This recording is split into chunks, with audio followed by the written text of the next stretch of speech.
पूर्वी दिल्ली नगर निगम मुख्यालय पर आज सफाई कर्मचारियों और निगम के शिक्षकों का विशाल धरना प्रदर्शन हो रहा है। सभी सफाई कर्मचारी अपनी तनख्वाह और अपने को परमानेंट किए जाने को लेकर यहां पर अड़े बैठे हैं। उनका साफ तौर पर कहना है कि दोनों सरकारों के बीच में दिल्ली के सरकार और केंद्र की सरकार में हम फंस रहे हैं। हम लोगों का घर नहीं चल रहा है। यहाँ पर आज हजारों की संख्या में सभी सफाई कर्मचारी इकट्ठा हुए और अपना प्रदर्शन कर रहे हैं। वहीं सफाई कर्मचारियों का कहना है कि हमें 20 से 25 साल काम करते हो गए हैं, हमें अभी तक पक्का नहीं किया गया है।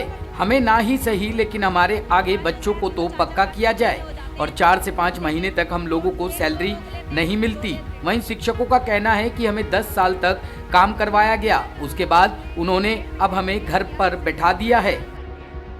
हम यहाँ पर अपने बच्चों की डिमांड के लिए आए हैं। 20, 25, 26 साल हो रही हैं, कच्चे हैं और कच्चों में क्या मिलता, कैसे गुजारा हो। अभी कोरोना से इतनी पब्लिक गुजरी है, कोरोना से भी इतने लोग निकले हैं, कितना लोगों को बीमारी का प्रेशर पड़ा है। कहाँ से लाएंगे इतना पैसा बीमारी के लिए भी, कहाँ से इलाज करवाएं जब हमें कच्चा भी नहीं कर रहे, हमारे बच्चों को पक्के भी नहीं कर रहे, उन्हें कच्चों से पक्का नहीं कर रहे, तो कैसा गुजारा होएगा। ऐसा थोड़ी होता। हमारा पैसा मत दो, तुम खा जाओ, और हमारे बच्चों को तो पक्का कर दो जो कच्चे पड़े हैं। हमारी तो सैलरी को 4-4, 5-5 महीने हो जाते हैं, लेकिन तो 1-2 रोक लेते हैं, फिर 2 दे देते हैं, फिर 1 रोक लेते हैं, फिर 3 रोक लेते हैं, फिर 2, ऐसे मतलब रोक के देते हैं, इकट्ठी नहीं देते। यहाँ पे हमारी सैलरी नहीं मिली थी और फिलहाल हमारे पक्के नहीं, हमारे बच्चे पक्के नहीं हुए और फिर उसके हमारा बोनस नहीं मिला दिवाली सब तक। हमें पक्का होना, हमारी जो 5-5 महीने की तनख्वाह होगी वो चाहिए हमें, क्योंकि हम मरने की तादाद में बैठे हैं। हमारे बच्चे कैसे पढ़ेंगे, हम कहाँ से खाएंगे, कहाँ से रहेंगे, कहाँ से बीमारी और कहाँ से बीमारी का। मेरे को 4 महीनों की बीमारी को देखो, मेरी शक्ल कैसी हो रही है, बीमार रोकू और डॉक्टर पैसे वो नहीं दे रहा। उनका पैसे लो, दवाई ले जाओ। ना हमारे घर में आटा है और ना हमारे घर में कुछ है, और हमारे जितना बड़ा परिवार है ना सब भूखा मर रहा है। इतना बड़ा परिवार मेरा सारा भूखा मर रहा है। मैं एजुकेशन डिपार्टमेंट में नर्सरी अटेंडेंट हूँ, जो कि हम 2010 से लगे हुए हैं और हमारी सैलरी कभी टाइम पे भी नहीं आती थी और अब एंड टाइम पे 10 साल जॉब करा के अब इन्होंने हमें घर बिठा दिया है, जो कि हमें मतलब कि ड्यूटी पे भी नहीं जाने दे रहे हैं। कह रहे हैं कि तुम्हारी अब हमें ज़रूरत नहीं है। तो क्या सर, हमारे बच्चे नहीं है या हमारा परिवार नहीं है, किस तरीके से हमारा खर्चा चलेगा सर। हमारे छोटे छोटे बच्चे हैं और अटेंडेंट का तो काम कराते कराते एक टीचर का भी सारा काम हम ही से लेते हैं। सर, हम यहाँ 10 सालों से काम कर रहे हैं और जुलाई महीने से हम अपने घर बैठे हुए हैं। घर पे बैठ के कैसे घर चला रहे हैं या जो भी हमारे साथ आर्थिक परेशानी से हम जूझ रहे हैं, डिपार्टमेंट उसके लिए कुछ नहीं कर रहा। हम यहाँ 10 महीने लगभग हो गए हैं, ना हमारे पास सैलरी है, ना हमारे पास कोई काम है, कुछ भी नहीं है सर। हम बिल्कुल बेरोजगार हैं। तो क्या आपको निकाल दिया? सर, हमने 1.5 महीने तो वेट किया, जैसा कि हम हर साल करते हैं। 10 सालों से हम यहाँ पे काम कर रहे हैं और हमारा यही होता है कि हम 1.5-2 महीने मोस्टली वेट करने के बाद इनके पास आते हैं कि सर अब तो एटलीस्ट हमें ऑर्डर दे दीजिए ताकि हमें सैलरी मिल सके। हमने कई जगह अपनी दरखास्त दी है लेकिन हमारी कहीं सुनवाई नहीं हो रही। अब हम क्या करें? हमारे बच्चे जहां स्कूलों में पढ़ते हैं, स्कूल से नोटिस आया हुआ है क्योंकि हमारे पास पैसे नहीं हैं। हमने बच्चों की फीस भी नहीं भरी। अब देखना यह होगा कि निगम के शिक्षक और सफाई कर्मचारी दोनों का क्या होता है। वहीं दिल्ली प्रदेश अध्यक्ष अनिल चौधरी ने कहा कि दिल्ली को साफ सुथरा रखने की जो बातें करते हैं वह दिल्ली में कूड़ा कर रहे हैं। बीजेपी की सरकार ने कर्मचारियों का वेतन नहीं दिया, इसलिए कर्मचारी गुस्से पर है। इनका गुस्सा दिल्ली वासियों को झेलना पड़ रहा है। दूसरी तरफ बीजेपी दिल्ली प्रदेश अध्यक्ष आदेश गुप्ता ने कहा कि कर्मचारियों को वेतन भी देंगे लेकिन दिल्ली सरकार भेदभाव कर रही है, निगम के कर्मियों को हड़ताल के लिए उकसा रही है।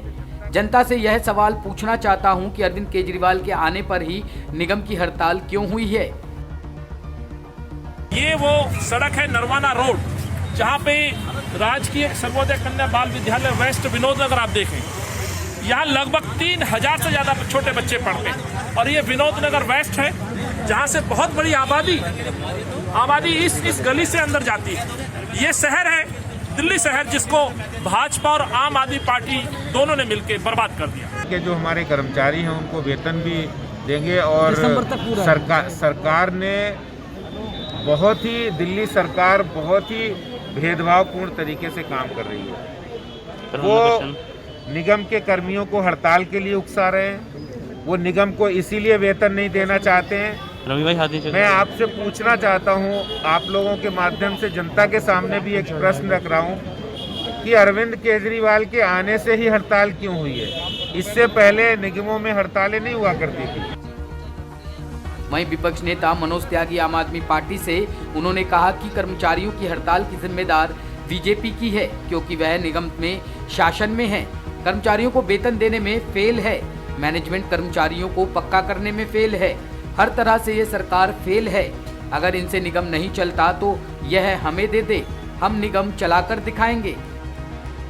इनकी जिम्मेदार पूरी तरीके से भारतीय जनता पार्टी है, जो कि एमसीडी के अंदर शासन में है, जो कर्मचारियों को वेतन देने में फेल, मैनेजमेंट में फेल, कर्मचारियों को पक्का करने में फेल, चाहे टीचर हो, डॉक्टर हो, हॉस्पिटल नर्सिंग स्टाफ हो, ये सबको तनख्वाह देने में फेल हुआ।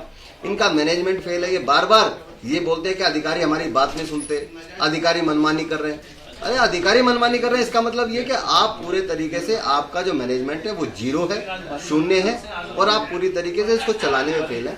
अगर आप एमसीडी को नहीं चला सकते, आप अधिकारियों को अपने तरीके से काम नहीं करवा सकते, तो आपको आज ही इस्तीफा दे देना चाहिए। इस एमसीडी को हम चला के दिखाएंगे और हम बताएंगे कि अधिकारी कैसे काम करते हैं और किस तरीके से कर्मचारियों की भलाई होगी, किस तरीके से इनका वेतन मिलेगा। टॉप स्टोरी ब्यूरो के लिए दिल्ली से रवि डालमिया की रिपोर्ट।